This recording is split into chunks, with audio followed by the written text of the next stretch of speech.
יברכך אדוני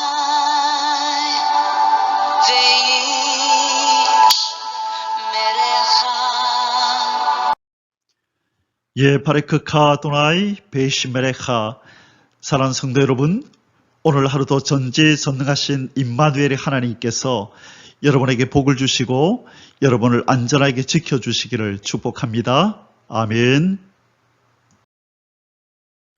할렐루야. 오늘도 어김없이 우리 코에 생명의 호흡을 불어넣어주신 창조주 하나님, 온 만물의 주관자이신 여호와 우리 아버지를 송축하며 찬양합니다. 우리의 구원자이신 예수 그리스도, 그 존귀하신 그 이름, 생명의 그 이름을 찬양합니다. 오늘도 우리 안에서 내주하시며 우리를 아름다운 예수 그리스도의 형상으로 아름답게 빚어가시는 성령님의 그 끊임없는 손길을 찬양합니다. 오늘 1189 성경 장별 강의 318번째 시간입니다. 오늘은 열왕기하 5장 말씀을 함께 공부하도록 하겠습니다. 오늘 제목의 말씀은 나병에서 고침받은 아람의 나하만 장군이라는 제목입니다.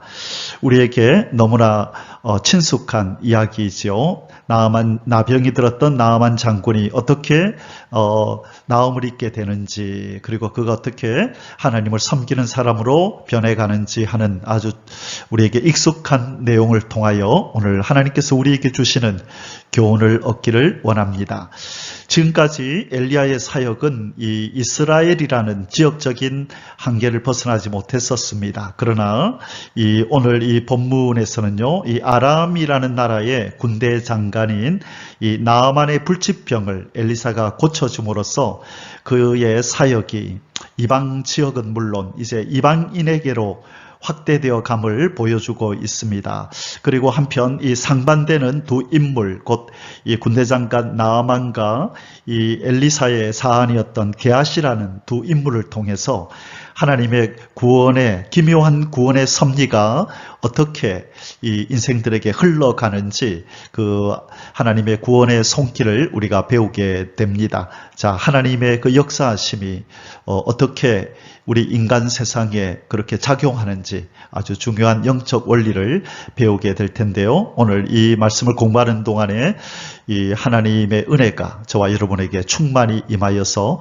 더 한층 예수 그리스도의 형상으로 그리스도를 아는 지식에 더 진보가 있기를 주님의 이름으로 축복합니다. 아멘. 자, 오늘 이 나아만 장군의 이야기가 발생하는 이때에 남쪽 이스라엘, 즉 남유다에는요, 여전히 4대 왕 여호사밧이 통치하고 있었고, 북쪽 이스라엘에는 이 9대 왕 여호람 왕이 통치하고 있을 때에 발생한 사건입니다. 자, 여호람 왕과 여호사밧, 자, 그래서 지금 아주 친분이 있는 그런 사이로 이렇게 사이좋게 지내고 있는 때라고 말씀드렸었죠. 자, 오늘 이제 우리가 5장을 공부하게 될 텐데 5장은 계속해서 엘리사의 초기 주요 사역이 지금 계속해서 나타나고 있는데 오늘 특별히 이 엘리사의 사역이 이방 지역으로 또 특별히 이방인에게로 이제 영향을 미치는 이제 그 본격적인 사건이 발생하는 장이 바로 5장인데요. 오늘 등장하는 나아만 장군을 위시해서 이 엘리사 선지자의 사역이 이방인 지역으로 이렇게 퍼져나가는 그런 모습을 보게 됩니다. 오늘 5장, 우리가 공부하게 될 5장도 지역적으로 북이스라엘에서 그 지역에서 일어난 사건입니다. 이 나아만 장군이 나병에 걸리고 엘리사를 찾아와서 이 엘리사의 명령대로 요단강에서 7번 몸을 씻으니 나았더라. 그리고 이 보답하는 의미로 이 나아만이 이 엘리사에게 선물을 바치고자 했으나 극구 엘리사가 거부했죠. 자, 그 거부한 이유가 무엇인지 우리가 나중에 살펴보겠지만, 자, 이것을 못마땅하게 여긴 이 사환 게하시가 이 엘리사 몰래 나아만에게 제물을 받았다가 그가 오히려 나병에 걸려서 하나님의 저주를 받는 그 일이 발생하는 사건이 바로 오늘 5장 사건입니다.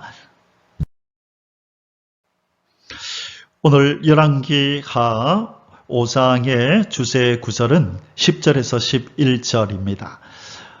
인생의 생각과 다른 하나님의 역사 방법, 인생의 생각과는 다른 하나님의 역사하시는 방법. 자, 이 부분에 대한 이야기가 바로 여기 나온다는 것이요. 10절에 엘리사가 사자를 그에게 보내 이르되 너는 가서 요단강에 몸을 7번 씻으라. 내 살이 회복되어 깨끗하리라 하는지라. 나아만이 노하여 물러가며 이르되 내 생각에는 그가 내게로 나와 서서 그의 하나님 여호와의 이름을 부르고 그의 손을 그 부위 위에 흔들어 나병을 고칠까 하였도다. 자, 나름 지체 높은 양반이라고 권세 있는 사람이라고 여겼던 이 나아만은 이 엘리사를 찾아와서 이렇게 자기의 이 병을 보이고 그렇게 부탁을 하면 이 엘리사 선지자가 자기를 존대하면서 나와서 그 손을, 자, 그 하나님 여호와의 이름을 부르고 또 그 한부에다가 손을 얹고 이렇게 기도해줘서 낫게 해줄 것이다. 자기를 존중해서 그렇게 자기를 선대할 거라고, 자기를 이렇게 영접할 거라고 생각했지만 전혀 나아만의 생각과 달리 엘리사는 이 나아만을 쳐다보지도 않습니다. 그냥 사람을 보내서 요단강에 가서 7번 씻으라 해라 라고, 그러면 나을 거라고 그냥 그렇게만 전달을 합니다. 그래서 나아만이 진노하지요. 그러면서 어떻게 나를 이렇게 홀대할 수 있느냐라고 하면서 그가 돌아가려고 하였지만 또 지혜로운 그의 부하의 말을 듣고 결국은 요단강에서 7번 씻고 깨끗함을 얻는 사건이 발생합니다. 자, 하나님의 역사하시는 방법은 인간의 기대나 인간의 또 논리나 인간의 생각과 다르게 하나님은 일하신다는 것을 우리는 기억해야 합니다. 이 나아만은 우리 지금으로 말하면 불신자, 하나님을 잘 모르는 자의 태도라고 불신자이기 때문에 그렇게 생각했겠지 하지만 그렇지 않죠. 예수를 믿는, 하나님을 믿는 사람도 하나님은 이렇게 역사하실 거야 라고 그렇게 생각하는, 상식선에서 생각하는 것이 우리 인간의 일반적인 그런 어떤 기준치입니다. 그러나 하나님은 그런 인간의 생각과는 더 높은 차원에서 일하시고 하나님의 생각은 높아서 인간이 감히 찾을 수 없다는 것입니다. 중요한 것은 하나님의 말씀에 순종하느냐 하지 않느냐, 그 여부에 우리 인생의 어떤 삶의 결과가 달려 있다는 것, 우리는 그것을 오늘 이 주제 선구를 통해서 깨달아야 하겠습니다. 하나님의 말씀대로만 순종하자. 그 하나님이 지시하는 바가 우리의 논리에, 우리의 이성에 맞든지 맞지 않든지 그것은 중요한 것이 아니라 하나님이 뭐라고 명령하셨는가, 그것을 순종하는 것이 중요하다. 이것이 오늘의 주제 선구를 통해서 배워야 할 영적 교훈입니다. 오늘 공부하게 될 열왕기하 5장의 소주제들입니다. 오늘은 세 가지 주제를 가지고 공부할 텐데요. 1절에서 14절까지는 엘리사에 의한 아람 군대 장관 나아만의 나병 치유이죠. 두 번째 15절에서 19절까지는요. 나아만의 여호와 신앙 고백 및 우상 숭배 사죄 요청. 그리고 세 번째 20절에서 27절까지는요. 게하시의 탐욕과 엘리사의 저주에 따른 게하시의 나병 발병. 자, 이렇게 세 가지 주제를 가지고 오늘 열왕기하 5장을 공부하겠습니다. 자, 이제 본론으로 들어가겠습니다. 첫 번째 소주제입니다. 엘리사에 의한 아람 군대 장관 나아만의 나병 치유이죠. 1절에서 14절까지 말씀입니다. 자, 우리가 본문에 본격적으로 들어가기 전에 나아만 장군이 아람의 군대 장관이라 그랬는데 이 아람이 어딘가 우리 지도상으로 잠시 살펴보겠습니다. 바로 여기가 지금 이스라엘이잖아요. 그죠? 이스라엘이고 여기가 예루살렘인데 저 위에 북쪽 이스라엘 저 위에 이 바로 우리에게 친숙한 다메섹, 사도 바울이 다메섹으로 가는 여정에서, 노상에서 예수님을 만나죠. 바로 이 다메섹이 수도이고, 그 나라가 바로 아람이라는 곳입니다. 자, 수리아인데, 원래 수리아인데 이 수리아를 히브리식으로 명칭 부를 때에 바로 아람이라 이렇게 부르는 것입니다. 그래서 수리아, 지금이 어디냐면요, 시리아 지역이 수리아라고 부르기도 하고, 옛날에 이 구약 시대 당시에 이스라엘식으로 아람이라고 그렇게 불렀다는 것입니다. 저 위에 쭉 가면 유브라데 강이 있고, 그 위에 아수르가 있고, 그렇죠. 그 다음에 그 밑으로 내려가면 바벨론이 있다. 자, 이렇게 아람이 어디에 위치했는지 우리가 지도상으로 살펴봤는데요. 자, 이 아람이라는 그러면 명칭은 어디서 나왔나? 이 아람이라는 이 명칭은 셈의 다섯째 아들의 이름에서 유래된 겁니다. 셈의 다섯째 아들. 셈의 다섯째 아들이 바로 아람인데요. 그리고 나홀의 손자이고 그무엘의 아들이다. 그래서 창세기 10장 22절에서 23절에 보면 바로 셈의 다섯째 아들이다. 그렇게 기록하고 있습니다. 자, 특별히 이 아람은 성경에 소개되는 다른 이방 여러 민족과 달리 이 히브리인들과 아주 깊은 유대 관계를 맺어왔습니다. 특별히 이스라엘의 조상 아브라함은 아람의 조상 나홀의 형제였어요. 아람의 조상이었던 나홀의 형제. 그래서 바로 이 아브라함이 바로 이 아람의 조상이었던 나홀의 형제. 그러니까 나홀의 그 후손이 아람이 되는 거죠. 자, 그렇게 해서 그리고 또 성경에 나오는 아브라함의 아들 이삭, 그리고 그의 또 아브라함의 손자 야곱 모두 아람의 여자들과 결혼을 합니다. 이삭과 야곱은 이들의 부인이 그 나라가 어디라고요? 바로 아람 사람이었다는 거예요, 여자들이.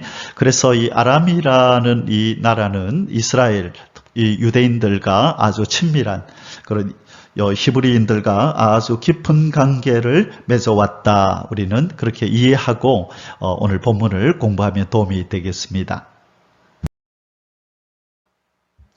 1번, 나병이 걸린 큰 용사이며 크고 존귀한 아람의 군대장관 나하만. 1절입니다. 아람 왕이 군대장관 나하만은 그의 주인 앞에서 크고 존귀한 자니 이는 여호와께서 전에 그에게 아람을 구원하게 하셨음이라. 그는 큰 용사이나 나병 환자더라.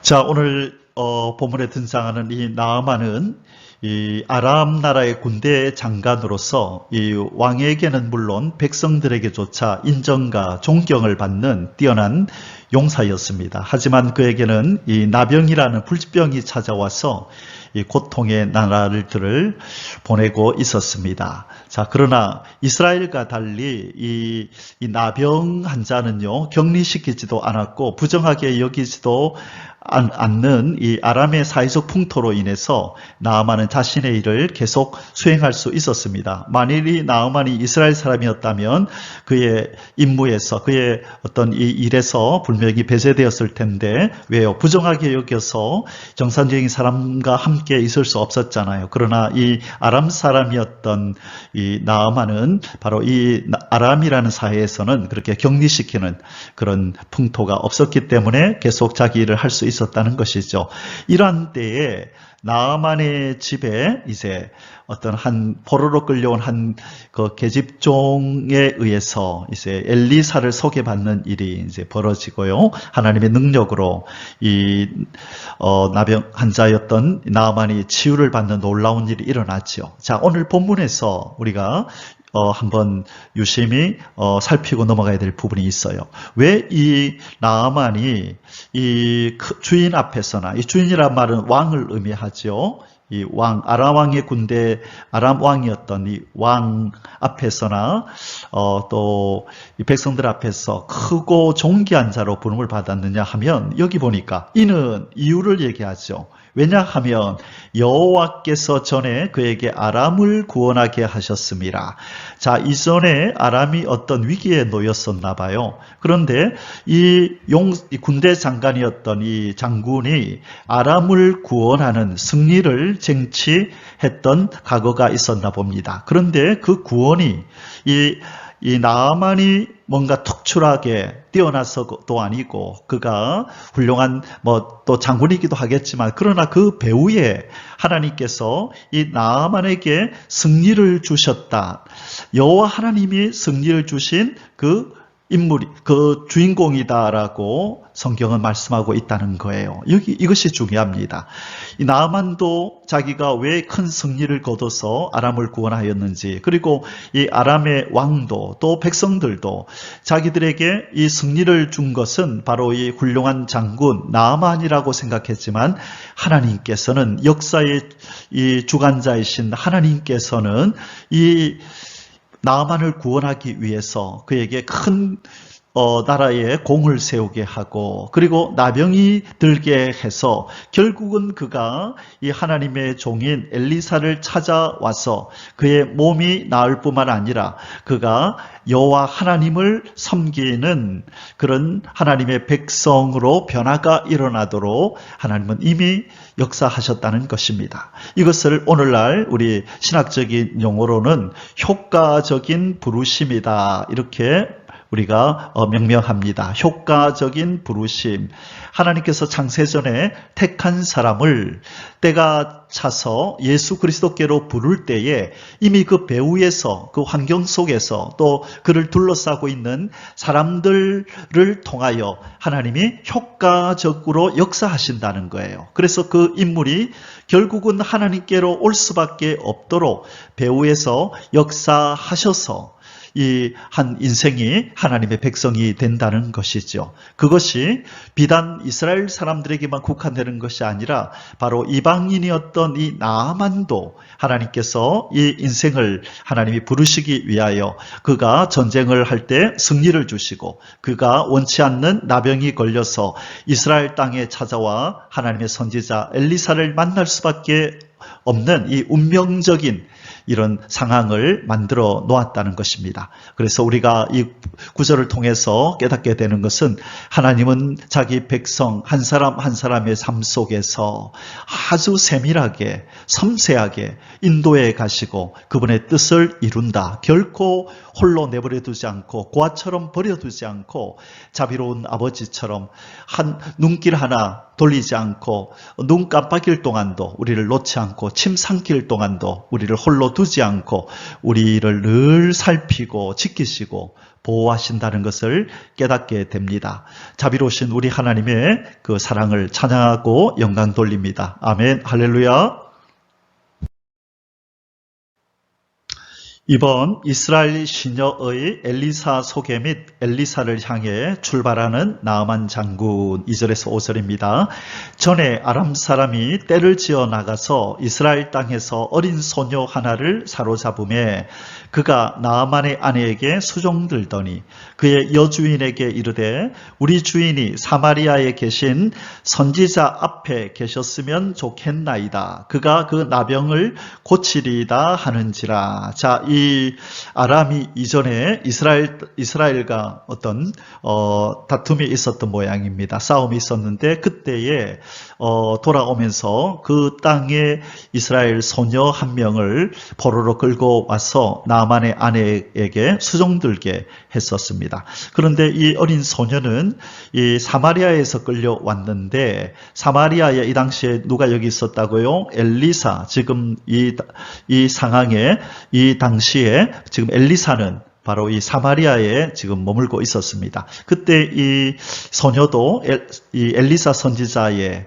그 능력과 그 기적과 이적의 역사를 익히 들어서 알고 있고 또 목격했는지도 모르죠. 그래서 아주 이 엘리사에 대해서 잘 알고 있었는데 이 나아만이 나병이 걸려서 고통하는 모습을 보면서 참 이 엘리사 선지자를 만난다면 그분이 고쳐주실 텐데라는 그런 생각을 하게 되고 또 그렇게 입 밖에 내게 됩니다. 자, 나아만이 들어가서 그의 주인께 아뢰어 이르되 이스라엘 땅에서 온 소녀의 말이 이러이러하더이다. 자, 아마 이 나아만과 이 부인이 이 포로로 끌려온 소녀에게 참 인간적으로 잘해줬던가 봐요. 그러니까 이 소녀가 참 우리 그 주인 나아만이 나았으면 좋을 텐데라고 그렇게 걱정하는 그런 생각을 가지고 있겠죠. 그래서 이 주인한테 얘기를 하니까 나아만이 이 왕을 찾아가서 이때 주인이라고 하는 것은 지금 왕을 얘기하죠. 자, 이 왕이 누군가 이렇게 우리가 생각해 볼 때 성경은 이 역사학자들은 이 왕이 아마 베나닷 2세일 거다 그렇게 보고 있습니다. 베나닷 2세. 베나닷 2세가 바로 이 아람의 왕이었을 거다라고 보고 있습니다. 참고하시면 좋겠습니다. 자, 나아만이 들어가서 그의 주인께 아뢰어 이르되 이스라엘 땅에서 온 소녀의 말이 이러이러하더이다 하니 아람 왕이 이르되 갈지어다. 이제 내가 이스라엘 왕에게 글을 보내리라 하더라. 자, 무슨 글일까요? 우리 군대 장관이 이런 병이 들었는데 좀 치료를 좀 해주시오. 좀 잘 좀 치료해서 다시 보내주시면 고맙겠소. 이런 류의 글이겠지요.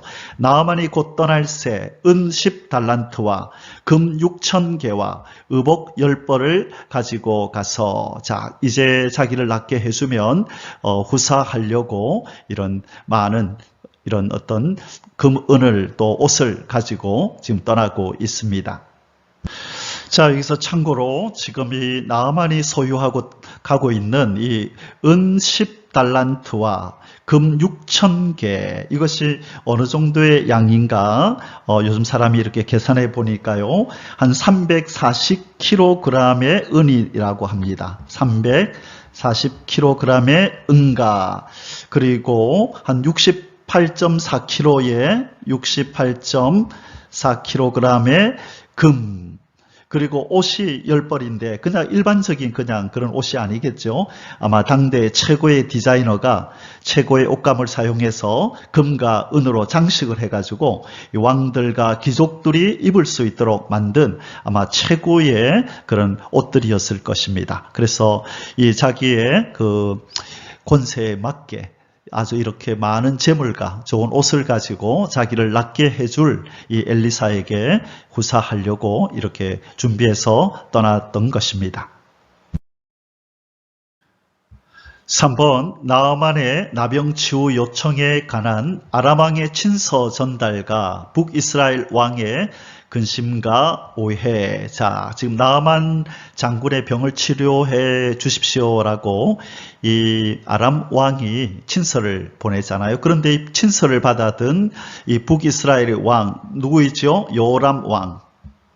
여호람 왕이 지금 오해를 한 것입니다. 이 아람 왕이 지금 괜히 시비를 걸어서 우리나라에 어떤 해를 끼치려고 지금 명분을 쌓기 위해서 이 나아만 장군을 보낸다라고 오해를 한 것입니다. 자, 6절에서 7절 한번 살펴보겠습니다. 이스라엘 왕에게 그 글을 전하니 일러스되 자, 지금 아람 왕이 보낸 그 글에 이렇게 적혀 있었다는 겁니다. 내가 내 신하 나아만을 당신에게 보내오니 이 글이 당신에게 이르거든 당신은 그의 나병을 고쳐주소서 하였더라. 이스라엘 왕이 그 글을 읽고 자기 옷을 찢으며 이르되 내가 사람을 죽이고 살리는 하나님이냐? 그가 어찌하여 사람을 내게로 보내 그의 나병을 고치라 하느냐? 너희는 깊이 생각하고 저 왕이 틈을 타서 나와 더불어 시비하려 함인 줄 알라 하니라. 자, 이 여호람 왕이 이렇게 생각할 수밖에 없었던 것은 이 나병은 이스라엘 사람들에게는 아주 무시무시한 병이었잖아요. 이 사회로부터 격리되어야 하는 아주 무서운 병으로 알려진 이 나병이 걸린 사람을 보내면서 고쳐달라 이렇게 하니까 아니 내가 하나님이냐? 그렇게 얘기하죠. 내가 사람을 죽이고 살리는 하나님이냐? 이 말은 뭐죠? 이 나병을 낫게 하는 것은 하나님의 영역이라는 거죠. 이것은 하나님만이 하실 수 있는 일인데 왜 나보고 이 나병을 낫게 해달라고 부탁을 하느냐? 이것은 필히 이것을 시비를 이걸 가지고 명분을 삼아서 나에게 시비를 걸어서 이 이스라엘을 공격하고자 함이다. 그렇게 생각을 한 것입니다. 4번 북이스라엘 왕이 옷을 찢은 것에 대한 엘리사의 책망조의 질문과 나아만을 자신에게 보내라는 요청 8절입니다. 자, 옷을 찢는 것은 어떤 슬픈 일을 당했을 때 이런 옷을 찢잖아요. 그래서 이 북이스라엘 왕 여호람은 이제 큰일 났다. 그래서 아람 왕이 나에게 시비를 걸어서 이제 우리나라를 공경에 빠뜨리려 하는가 보다라고 이것을 슬픈 소식으로 그렇게 받아들이고 옷을 찢었겠죠. 자, 이 소식이 엘리사에게 들렸습니다. 이 북이스라엘 왕이 정말로 믿음의 사람이었고 그가 엘리사를 하나님의 사람으로 인정했다면 이 일을 어찌하면 좋겠소라고 먼저 엘리사를 찾아와서 그렇게 의논하고 이 사실을 또 이렇게 아람 왕이 보내온 글을 보여주었으면 좋을 텐데 이 믿음 없는 북이스라엘의 왕 여호람은 이 인간적인 눈으로 두려워 떨면서 하지 않아도 될 그런 걱정과 근심에 사로잡혔습니다. 이 소식을 엘리사가 듣고 왜 걱정하느냐고 오히려 책망하고 그 나병이 든 나아만을 자신에게 보내라고 요청하는 것입니다. 8절에 하나님의 사람 엘리사가 이스라엘 왕이 자기의 옷을 찢었다 함을 듣고 왕에게 보내 이르되 왕이 어찌하여 옷을 찢었나이까? 그 사람을 내게로 오게 하소서. 그가 이스라엘 중에 선지자가 있는 줄을 알리다 하니라. 자, 그가 이스라엘 중에 선지자, 하나님의 사람, 하나님의 종이 있는 줄 그로 알게 할 좋은 기회입니다. 그를 나에게 보내소서 그렇게 요청을 하고 있습니다. 사랑하는 성도 여러분, 이 세간에 퍼져서 회자되고 있는 이런 표현을 한번 들어본 적이 있을 것입니다. 삶은 해석이다. 삶은 해석이다. 자, 삶은 해석이다. 이게 뭐죠? 어떤 상황이 발생했을 때 이것을 어떻게 생각하느냐, 해석하느냐, 부정적으로 해석하느냐, 긍정적으로 해석하느냐에 따라서 그 한 사람의 어떤 그 행복과 불행이 여기에 달려 있다는 거예요. 똑같은 상황이 발생했는데 이것을 부정적으로 아주 극단적으로 부정적으로 생각하면서 나는 죽었구나 생각하든지 아니면 옳지 비록 열악한 상황이지만 이것이 오히려 나에게 유익이 될 수도 있겠다. 한번 이 위기를 잘 극복하고 나면 나에게 크게 유익한 일이 일어날 거야. 그렇게 해석을 할 수도 있다는 것이죠. 바로 똑같이 아람 왕이 보낸 이 서신과 나병이 든 나아만을 보면서 여호람 왕은 이제 부정적으로 그 생각이 사로잡혀서 이것은 필히 자기와 이스라엘을 이렇게 공격하려고 하는 공경에 빠뜨리고자 하는 아람 왕의 계책이다라고 생각한 반면에 엘리사는 어떻게 생각했죠? 옳지, 잘됐다. 이번 이 기회가 이 하나님의 사람이 선지자가 이스라엘 땅에 있다는 것을 알릴 수 있는 좋은 기회다라고 생각한 거죠. 이것이 바로 하나님을 섬기는 사람의 바로 아주 바람직한 해석 방법입니다. 우리에게 아주 불리한 상황이 불리한 환경이 우리에게 닥쳐온다 할지라도 우리는 하나님의 능력이라는 돋보기를 통하여 이 환경을 해석하고 우리 하나님의 능력을 경험할 하나님의 도우심을 경험할 좋은 기회이다라고 그 불리한 환경을 해석해야 된다는 거예요. 이 환경 때문에 나는 죽었구나. 나 큰일 났다가 아니라 하나님께 부르짖어야지. 그러면 크고 비밀한 일을 보이시는 하나님의 능력을 내가 경험할 거고 이로 인하여 내 믿음이 더욱 견고해지고 하나님을 향한 신뢰가 더 깊어질 거야. 좋은 기회를 하나님이 주셨다. 그렇게 우리는 불리한 환경을 받아들여야 된다는 것입니다. 이런 믿음의 눈, 이런 믿음의 자세를 가질 수 있기를 주님의 이름으로 축복합니다. 아멘.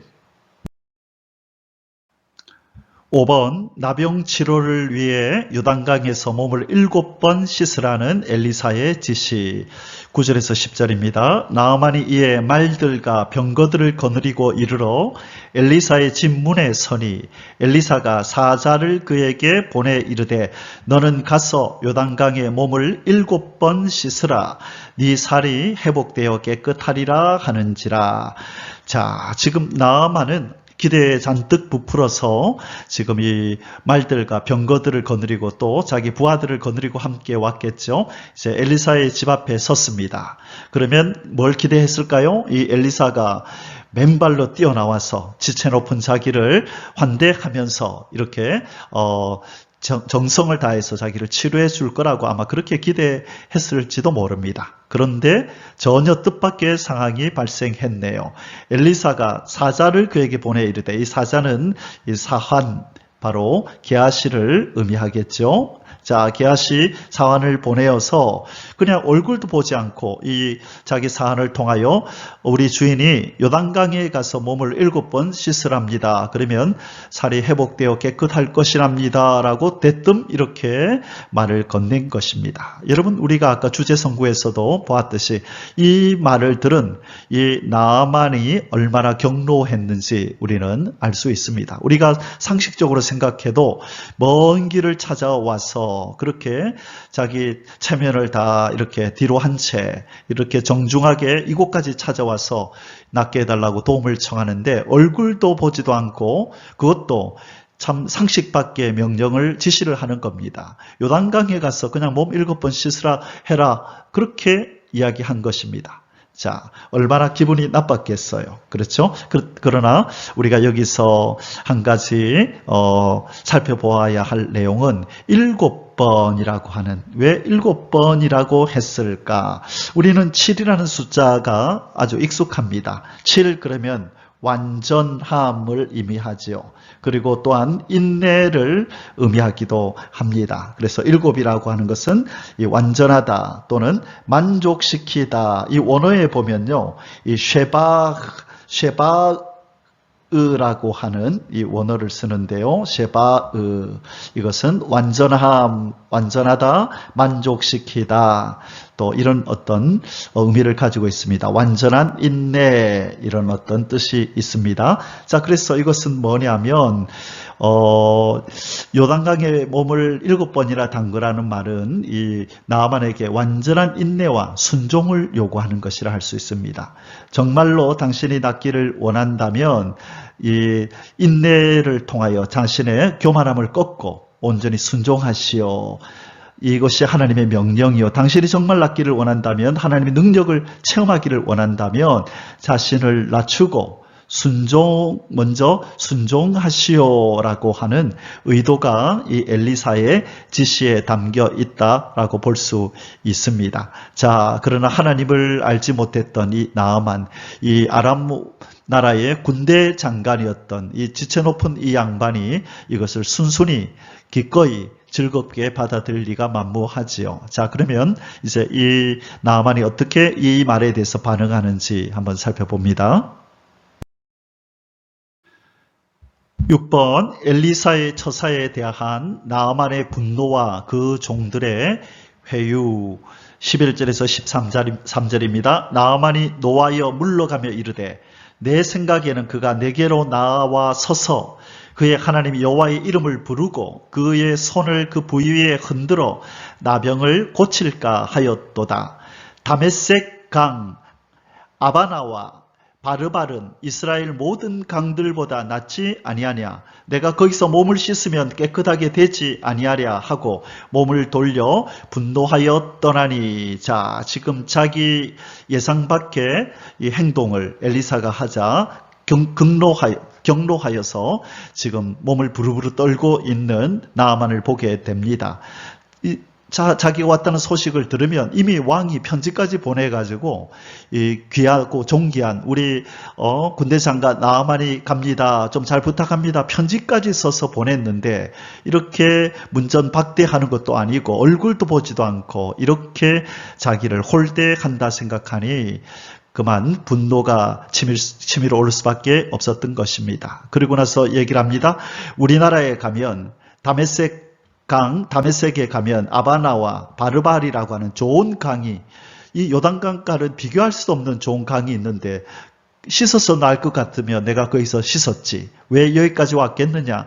그 말이죠. 그래서 몸을 돌려 분노하여 이제 돌아섰습니다. 그러자 그의 종들이 나와서 말하여 이르되 내 아버지여 선지자가 당신에게 큰 일을 행하라 말하였다면 행하지 아니하였으리까. 무슨 말이죠? 만일 선지자가 어떤 큰 일, 더한 일을 하라고 해도 당신이 하지 않았겠습니까? 하물며 당신에게 이르기를 씻어서 깨끗하게 하라 함이리까. 자, 다른 걸 얘기한 것도 아니고 강에 가서 씻어서 깨끗하게 되십시오라고 명령하는데 이것보다 더 큰 일을 명령한들 당신이 순종하지 않았겠습니까? 그 큰 일에 비하면 얼마나 가서 강에서 씻어서 깨끗하게 되십시오라는 이 말은 얼마나 희망적이고 고마운 말입니까? 왜 이 말에 순종하지 못합니까? 지혜로운 이 종이 그 주인을 이렇게 그 마음을 돌려놓습니다. 이 종이 훌륭한 종이죠. 똑같이 덩달아 화를 내며 어떻게 우리 주인을 이렇게 홀대하고 이렇게 대할 수 있느냐라고 같이 분노했다면 나아만에게 치료의 역사는 나타나지 아니하였을 것입니다. 바로 이러한 훌륭한 종의 회유로 말미암아 나아만이 마음을 돌이키고 이제 엘리사 선지자의 말에 순종하게 됩니다.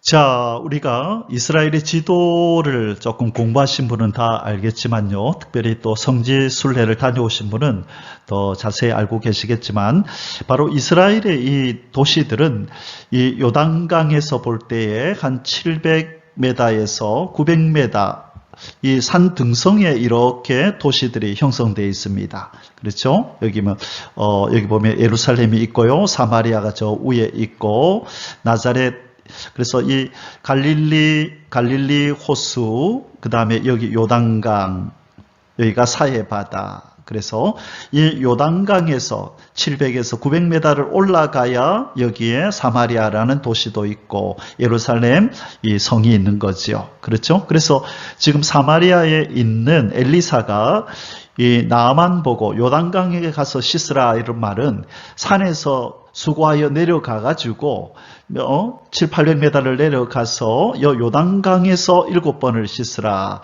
그렇게 명령을 내린 것입니다.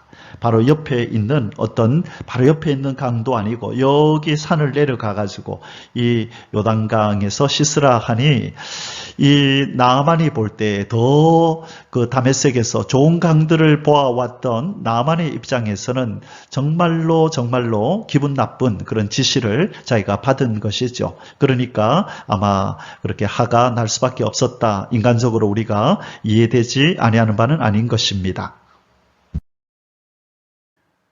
7번 나만 장군의 순종과 나병 치유 14절입니다.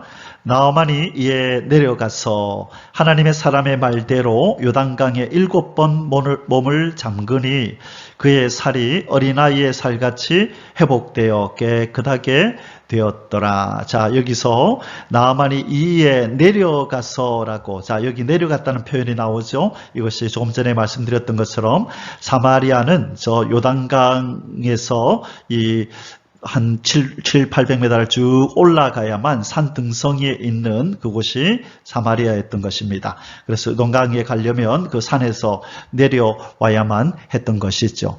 자, 처음에 이 나만 장군은 이 자신을 하찮게 여기는 듯한 이 엘리사 선지자의 처사가 참 못마땅했었습니다. 좀 더 자신의 권위를 인정하고 좀 더 융숭한 대접을 하고 아주 거창한 방법으로 자신의 병을 치료해 줄 것이라고 그렇게 믿었던 것 같습니다.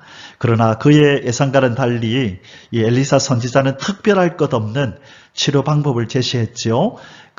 그래서 이 나아만 장군은 참 기분 나빠서 그 지시를 따르지 않으려고 했지만 그 나아만 장군의 그 종들의 이 설득에 이제 그냥 항복을 하고 이제 엘리사 선사의 말에 순종하기로 결심을 합니다. 그리고 그대로 실천하였더니 이제 정말로 치유가 일어나서 깨끗하게 회복이 되었는데 얼마나 깨끗하게 되었냐면 아이의 살같이 너무나 부드럽게 너무나 정말로 부드러운 아이의 살처럼 깨끗하게 완전히 회복되었음을 그렇게 얘기합니다. 7번 씻으니 완전히 순종하고 완전히 인내하며 따랐더니 완전한 치유가 일어난 것입니다.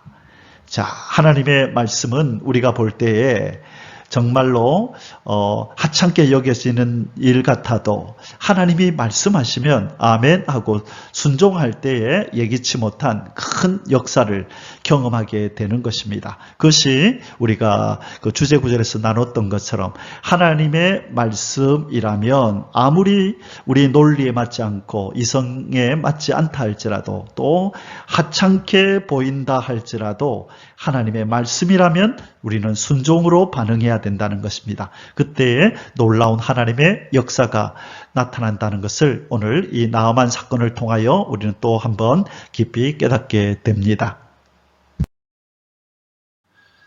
자, 이제 두 번째 서술세를 공부하겠습니다. 나아만의 여호와 신앙 고백 및 우상 숭배 사죄 요청 15절에서 19절입니다. 자, 요단강에서 씻고 이제 깨끗하게 나음을 입은 이 나아만은 이제 엘리사를 찾아옵니다. 그리고 그가 신앙 고백하는 장면이 나오고 이제 어쩔 수 없이 당분간 우상 숭배에 참여할 수밖에 없는데 이해해 주십시오라고 그렇게 사죄 요청을 하는 장면이 나타납니다. 15절에서 19절 한번 살펴보겠습니다.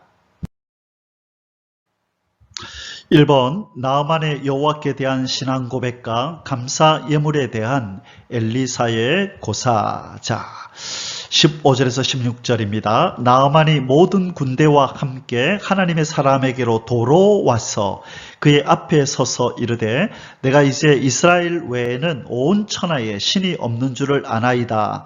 청하건대 당신의 종에게서 예물을 받으소서 하니 이르되, 자, 엘리사가 얘기하는 거죠.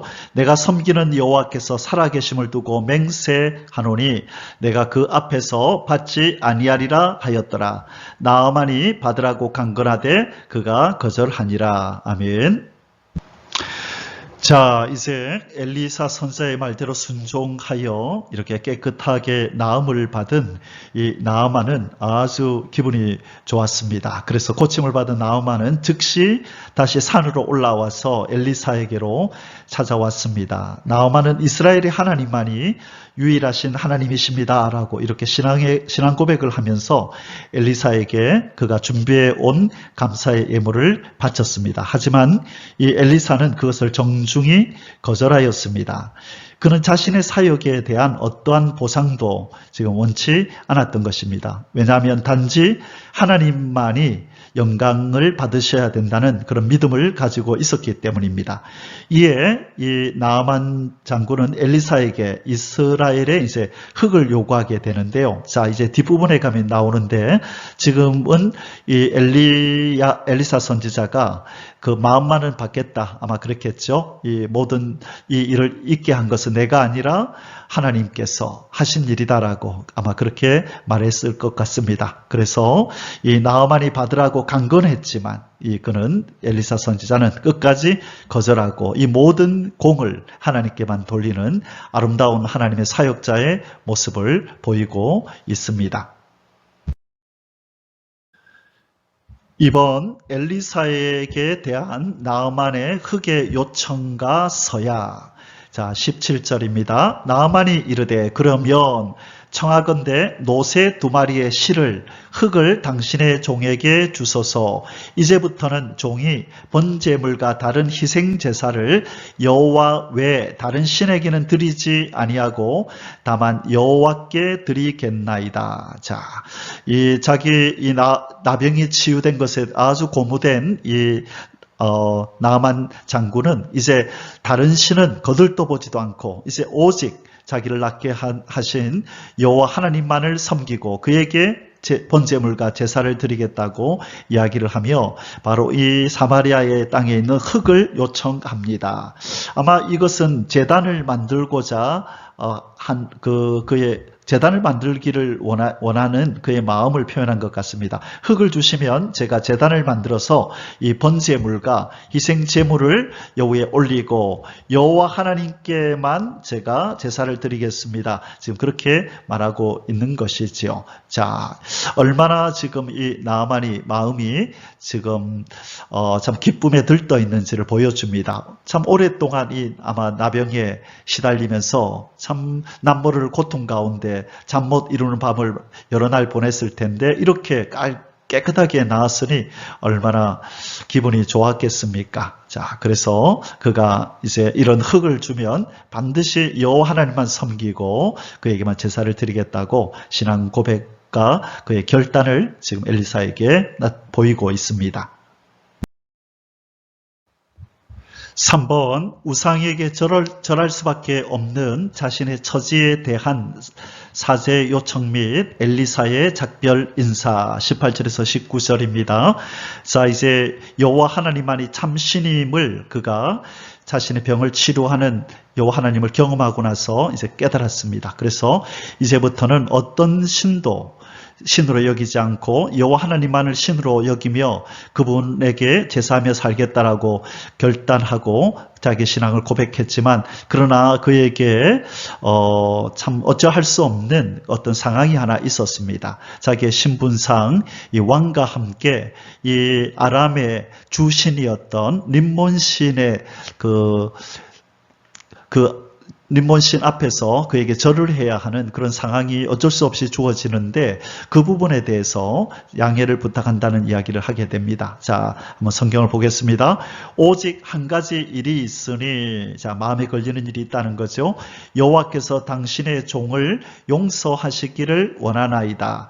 곧 내 주인께서, 이 주인이란 말은 왕을 얘기하죠. 내 왕께서, 주인께서 림몬의 신당에 들어가 거기서 경배하며 그가 내 손을 의지하심에 내가 림몬의 신당에서 몸을 굽히오니 내가 림몬의 신당에서 몸을 굽힐 때에 여호와께서 이 일에 대하여 당신의 종을 용서하시기를 원하나이다 하니 엘리사가 이르되 너는 평안히 가라 하니라. 그가 엘리사를 떠나 조금 가니라. 자, 지금 이 흙을 달라 해서 제단을 만들어 여호와께 제사를 드리겠다고 이런 결단까지 한 나아만에게는 이런 참 거절할 수 없는, 어쩔 수 없이 우상을 숭배해야 하는 자기만의 이 안타까움을 이렇게 표현하였습니다. 자, 나아만은 자신이 본국으로 돌아가면 자신의 신분상 어쩔 수 없이 림몬 신 앞에 절을 하게 될 텐데 이것이 우상 숭배일 텐데 이를 용서해 달라고 지금 엘리사를 통하여 여호와 하나님 앞에 지금 간청하는 것입니다. 비록 이 여호와 하나님을 만났지만은 지금 자기가 당분간 어쩔 수 없이 우상 섬기는 것에 대해서 용서해 달라고. 자, 이제 이것이 나아만의 고민이었는데요. 이 나아만은 자기의 신분 때문에 어쩔 수 없이 우상을 섬기는 이 일이 아마 두고 그의 마음에 걸렸던 것 같습니다. 그래서 얼마 안 있어서 이 나아만은 군대 장관이라고 하는 이 신분을 그냥 내려놓았다라는 증거가 이제 다음에 나타나게 되는데요.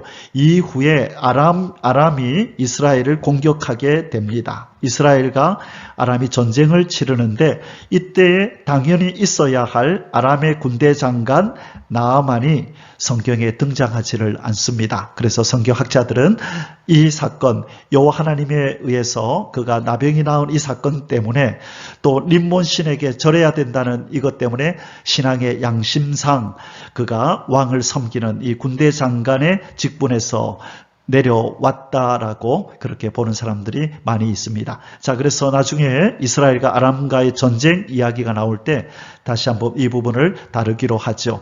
그래서 이 나아만은 이 여호와 하나님, 오직 하나님만 섬기겠다는 이 자신의 신앙 결단을 실행에 옮기기 위해서 나중에 이 군대 장관이라고 하는 자기의 신분까지도 내려놓는 결단이 있었을 것이다 라고 하는 것을 우리가 생각하면서 우리의 신앙 고백도 정말로 이 나만처럼 그렇게 되어야 하겠다. 우리의 어떤 기득권을 다 내려놓는 일이 있더라도 여호와 하나님만을 섬기는 우리의 신앙에 흠이 있어서는 안 되겠다라는 그런 어떤 결단을 하게 됩니다. 자, 이 아람에 주신 이 나아만이 언급했던 그 림몬이라고 하는 것은요, 그 뜻이 사납게 외치다, 포효하다라는 뜻의 이름을 가진 아람의 신입니다. 폭풍과 비, 번개의 신 하닷, 그리스 신화의 제우스 신과 동일한 풍요의 신으로 알려져 있습니다. 그래서 림몬 신은 한 손에는 번개를 쥐고 소의 등 위에 서 있는 모습으로 표현되기도 한답니다. 자, 그래서 지금 문둥병이 치료된 후에 하나님만을 섬기겠다고 했던 이 아람 사람 나아만은 왕이 림몬 신전에 들어가서 절할 때마다 이 왕을 부축해야 되기 때문에요. 자기도 어쩔 수 없이 이 신 앞에 가서 절을 해야 되는 그것 때문에 괴로워하다가 결국은 군대 장관의 신분을 내려놓았을 것으로 추측이 됩니다. 자, 이제 마지막 세 번째 서술세를 공부합니다. 게하시의 탐욕과 엘리사의 저주에 따른 게하시의 나병, 발병 20절에서 27절입니다. 1번 나아만에게 금품을 취하려는 게하시의 탐욕 20절입니다. 하나님의 사람 엘리야의 사환 게하시가 스스로 이르되 내 주인이 이 아람 사람 나아만에게 면하여 주고 그가 가지고 온 것을 그의 손에서 받지 아니하였도다. 여호와께서 살아계심을 두고 맹세하노니 내가 그를 쫓아가서 무엇이든지 그에게서 받으리라 하고, 자, 똑같이 이 하나님이 행하시는 역사의 현장에 있었음에도 불구하고 어떻게 이렇게 엘리사와 게하시의 이런 생각, 가치관이 다를 수가 있을까요? 이 명색이 엘리사 선지자의 사환으로서 그와 늘 동거동락하며 엘리사를 섬겼을 텐데 왜 그 영향을 받지 못하고 이렇게 욕심을 부릴까요? 이 게하시를 통해서 우리는 이 가룟 유다를 보게 됩니다. 이 똑같이 제자들과 함께 귀한 영혼을 구원하는 사역에 부름을 받아놓고 이 가룟 유다는 이 돈에만 욕심이 있었었죠. 그래서 결국 예수 그리스도를 이 돈 얼마 때문에 팔아버리는 그런 비극적인 일을 벌였었는데 오늘 이 게하시도 마찬가지입니다.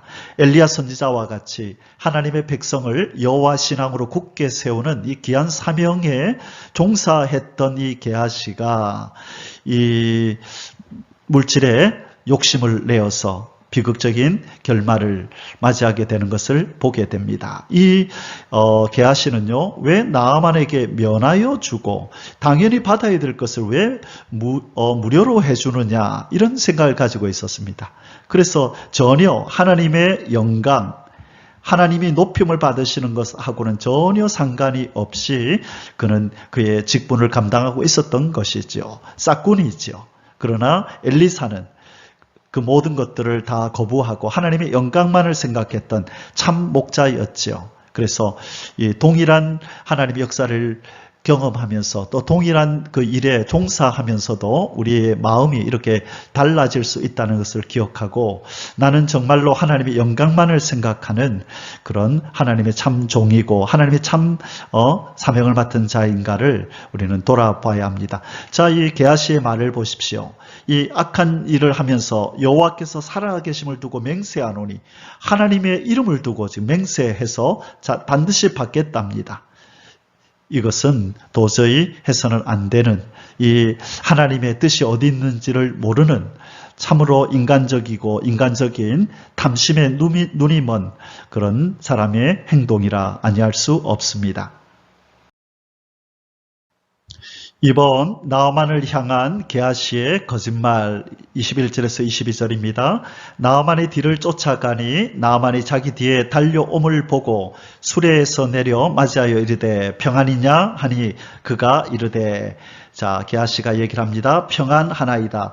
우리 주인께서 나를 보내시며 말씀하시기를, 지금 선지자의 제자 중에 두 청년이 에브라임 산지에서부터 내게로 왔으니 청하건대 당신은 그들에게 은 1달란트와 옷 2벌을 주라 하시더이다. 자, 이렇게 거짓말을 합니다.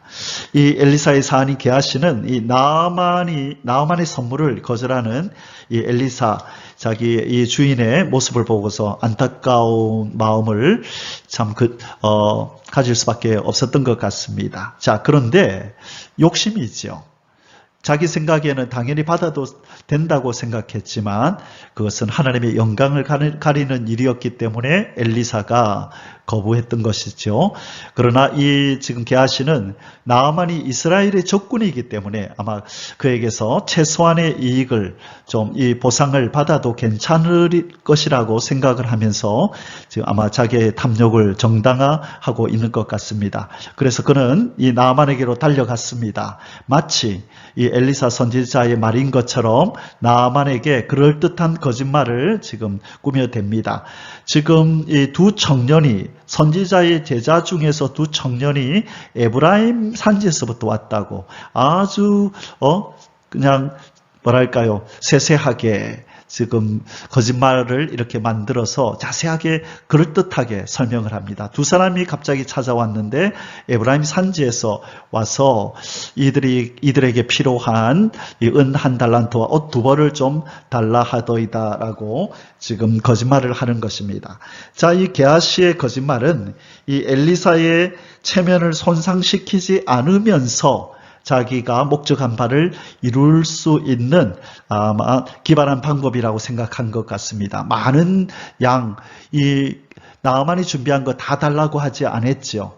은 1달란트와 옷 2벌만 주십시오. 그리고 당시에 엘리사는 이 선지자의 생도들을 돌보고 있었잖아요. 그러니까 그걸 이용해서 그 제자 중에 두 사람이 찾아왔으니 필요합니다라고 아주 그럴듯한 이 핑계를 댑니다. 자, 나만으로부터 의심을 받지 않기 위해서 1달란트와 옷 2벌만을 요구하는 아주 이 강교한 모습을 지금 보이고 있습니다. 이 게하시의 말 가운데는 이 자신의 탐욕을 채우기 위해서 아까 하나님의 이름을 또 거명하더니만 이제는 자기 스승이고 하나님의 사람인 이 선지자 엘리야의 이름까지 이렇게 이용하는 아주 추악한 탐욕에 불타는 그의 본성을 드러내고 있는 것입니다. 물질을 사랑함이 일만하게 근본이 된다는 그 하나님의 말씀을 우리는 기억해야 합니다. 물질을 사랑하면 그로부터 만개의 악이 거기서부터 발생하게 된다는 것입니다. 디모데전서 6장 10절에 이 말씀이 있죠. 디모데전서 6장 10절에서 사도 바울은 그의 영적 아들인 디모데에게 편지를 보내며 이렇게 말했습니다. 돈을 사랑함이 일만 악의 뿌리가 되나니 이것을 사모하는 자들이 미혹을 받아 믿음에서 떠나 많은 근심으로서 자기를 찔렀도다. 자, 돈을 사랑함이 일만 악의 뿌리가 된다. 자, 돈을 사랑한다는 것이 뿌리가 되어서 1만 개의 악을 결실하게 된다는 것입니다. 이 만몬주의, 물질이 제일이라고 하는 이 세태를 우리는 본받지 않고 이 하나님만을 우리의 주인으로 삼고 하나님께서 주신 것을 족한 줄로 아는 그런 우리 신앙의 자세를 우리는 유지하며 살아가야 될 줄 믿습니다. 아멘. 3번 게하시의 거짓 요청에 대한 나아만의 수락과 게하시의 재물 은익 23절에서 24절입니다. 나아만이 이르되 바라건대 2달란트를 받으라 하고 그를 강건하여 은 2달란트를 2전대에 넣어 매고 옷 2벌을 아울러 2사안에게 지우매 그들이 게하시 앞에서 지고 가니라. 언덕에 이르러서는 게하시가 그 물건을 2사안의 손에서 받아 집에 감추고 그들을 보내 가게 한 후, 자, 이 게하시는 나아만에게 은 1달란트와 옷 2벌을 요청했었죠. 은 1달란트, 그리고 옷 2벌을 요청했는데, 지금 이 나아만은 은 2달란트와 옷 2벌을 이렇게 강건하게 받으라고 했습니다. 은을 더 많이 줬네요.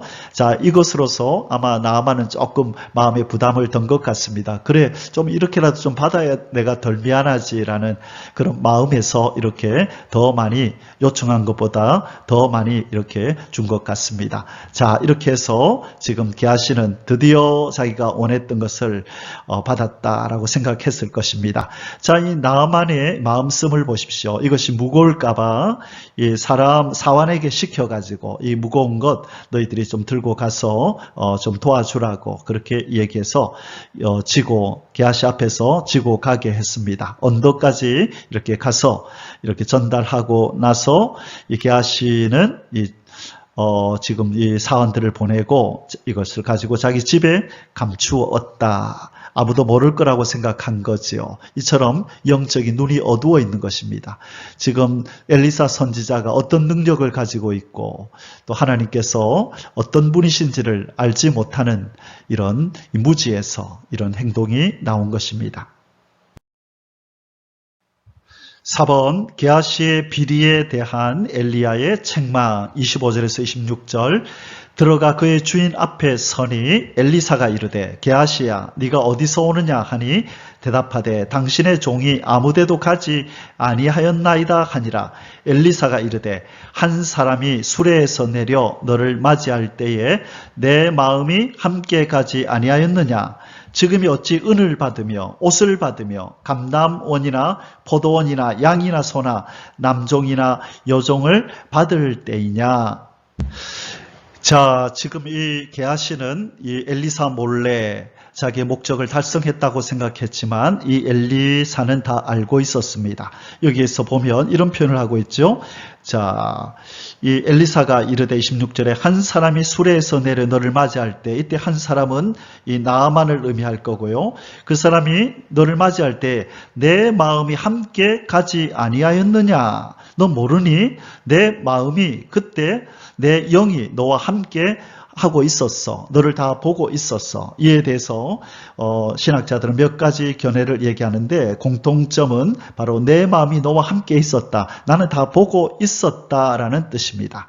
하나님께서 선지자들에게 주시는 바로 능력이 이런 것이죠. 멀리 떨어져 있으면서도 그곳에서 일어나는 일들을 훤히 알 수 있도록 무슨 대화를 나누는지 어떤 상황인지를 알 수 있도록 그 능력을 주셨다는 것을 이 게하시는 이 미처 지금 인지하지 못하고 있는 것 같습니다.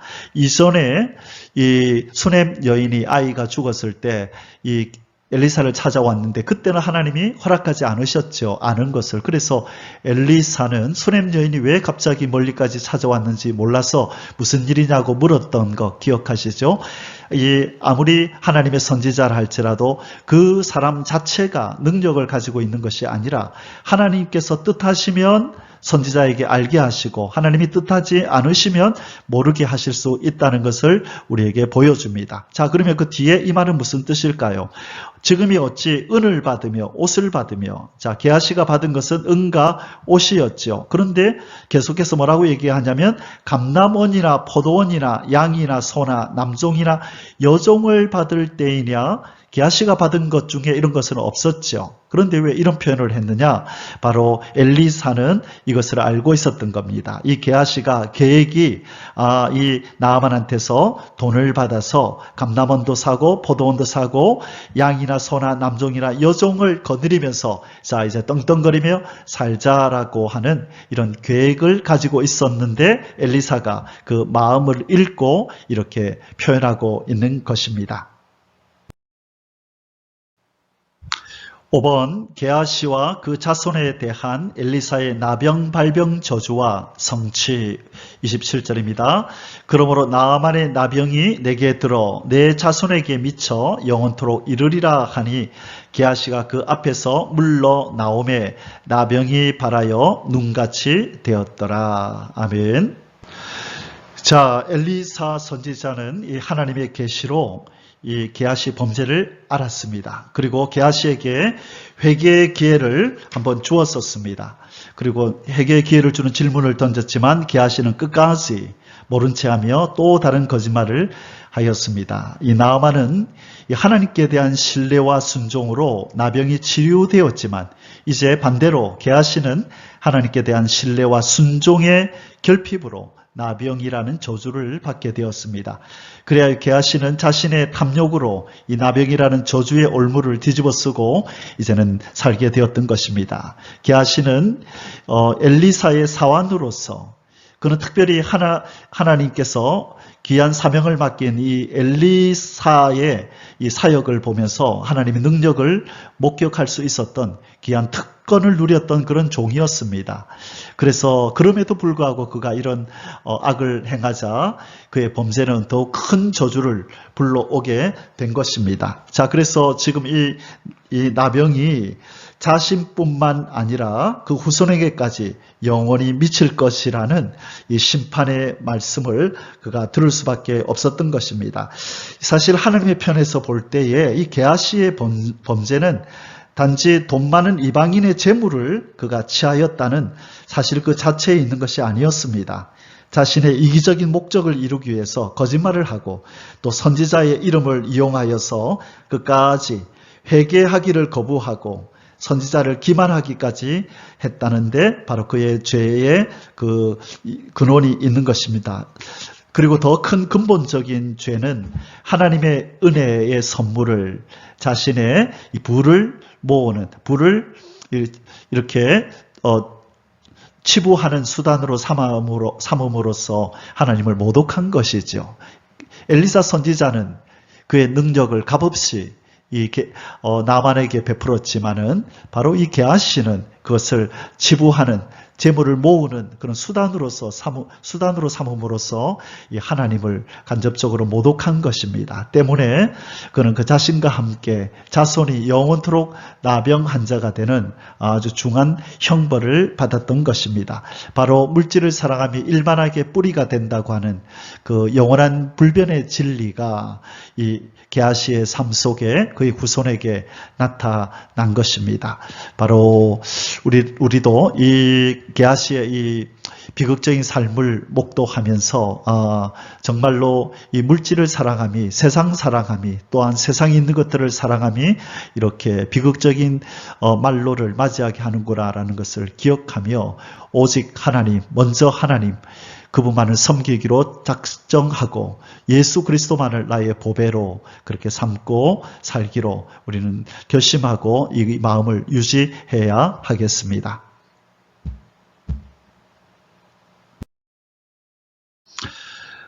사랑하는 성도 여러분, 이제 우리 열왕기하 5장의 결론을 내리도록 하겠습니다. 물질을 향한 탐욕이 부른 게하시의 비참한 말로 돈을 사랑함이 일만하게 뿌리가 된다라고 우리가 마지막 부분에 다뤘는데요. 오늘 결론도 이 부분을 다루도록 하겠습니다.